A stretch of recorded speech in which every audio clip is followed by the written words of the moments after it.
मित्रों नमस्कार। आजमगढ़ जिले से मैं हनुमान शर्मा आपको लगातार दिखाने का प्रयास कर रहा हूं, आपको लगातार बताने का प्रयास कर रहा हूं, आपको लगातार ग्राउंड रिपोर्ट तक पहुंचाने का प्रयास कर रहा हूं कि लगातार 6 वर्षों से अहिरौला कप्तानगंज मार्ग जो सीधे जिले के लिए जाती है, ऐसे रोड के लिए लगातार 6 वर्षों में 18 बार आमरण अनशन समाज सेवियों के द्वारा किया गया, लेकिन आज तक किसी भी प्रकार की कोई कार्रवाई उस पर नहीं हुई। आम जनता पूरी तरह से त्रस्त है, जो कि इस पर प्रशासन 24 आवर चलता है। राजनीतिक पार्टियों के लोग इस पर चलते हैं, लेकिन ऐसा लगता है कि जैसे सब के सब गूंगे हो गए हैं, सब के सब अंधे हो गए हैं। किसी को कुछ दिखाई नहीं पड़ रहा है, किसी को कुछ सुनाई नहीं पड़ रहा है, जिसे लेकर के विपक्ष के नेता वर्तमान विधायक डॉक्टर संग्राम सिंह यादव पर जो तमाम प्रकार के आरोप लग रहे थे, उस आरोप को ये सिद्ध करने के लिए, बताने के लिए कि इसमें मेरा कोई दोष नहीं है, लेकिन जबकि जनता जब चाहेगी तो यही देखेगी, यही जानना चाहेगी कि क्षेत्र के विधायक हैं तो रोड बनना चाहिए, चाहे जैसे भी बने।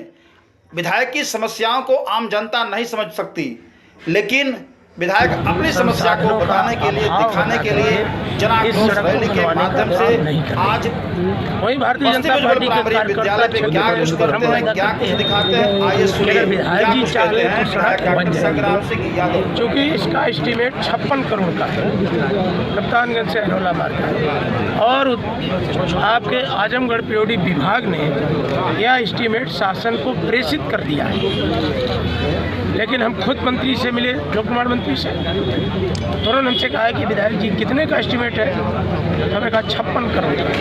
उन्होंने कहा नहीं हो पाएगा।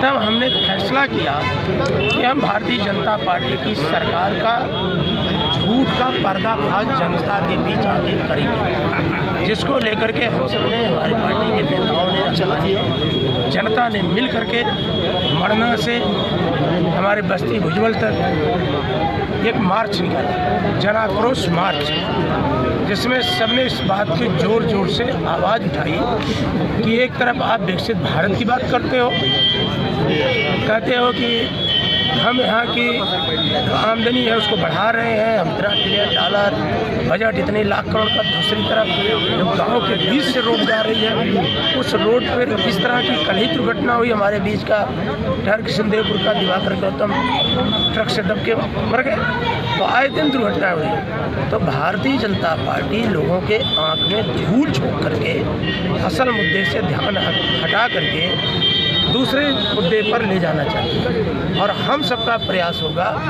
जो हमारी असल समस्या है उसको लेकर आप सबके सहयोग से हम लोग सड़कों पर आएँ और जनता के बीच में इनके झूठ का पर्दाफाश करें। अच्छा, ये क्या जन आक्रोश सरकार सुनेगी? लोकतंत्र में सरकार और विपक्ष दो पहलू हैं। बाबा साहब ने जो संविधान बनाया, सरकार के पास असीमित शक्तियाँ होती हैं और विपक्ष सरकार को विधानसभा के माध्यम से, क्वेश्चन के माध्यम से, महामहिम राज्यपाल के भाषण के चर्चा में भाग, वो इस तरह से उन पर दबाव बनाता है। विपक्ष सरकार को सचेत करता है कि आप ये ज़रूरी बातें हैं, इसको सुना जाए।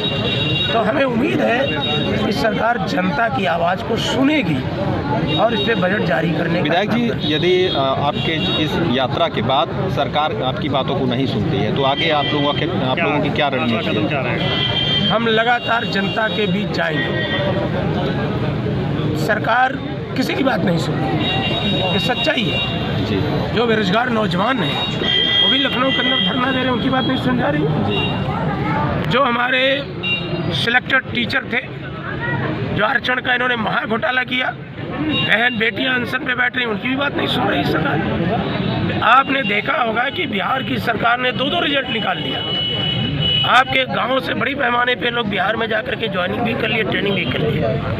उत्तर प्रदेश की सरकार हम सबके, मैंने खुद विधानसभा में, आप मेरी स्पीच सुनेंगे तो माननीय नेता विरोधी दल आदरणीय श्री अखिलेश यादव जी के निर्देश पर मैंने पुलिस की भर्ती की बात उठाया था कि 4 साल से तुमने कोई भर्ती नहीं निकाला, शिक्षक भर्ती भी नहीं निकाला। सफाई कर्मियों का गांव में आप देख रहे हैं कितनी आवश्यकता है, वो भी भर्ती नहीं निकाला। सरकार चुनाव को दृष्टिगत रखते हुए अभी पुलिस की भर्ती निकाली है, लेकिन उसका कब कराएगी? फरवरी में। फरवरी में जब आचार संहिता लागू हो जाएगी, चुनाव आयोग और कोर्ट रोक लगा देगा, तब ये इस तरह से काम करते। तो सरकार पूरी तौर पर जनता के काम के लिए कहीं पे तैयार नहीं है, अनावश्यक सूरज और चांद पे बसने की बात कर रही है। ठीक।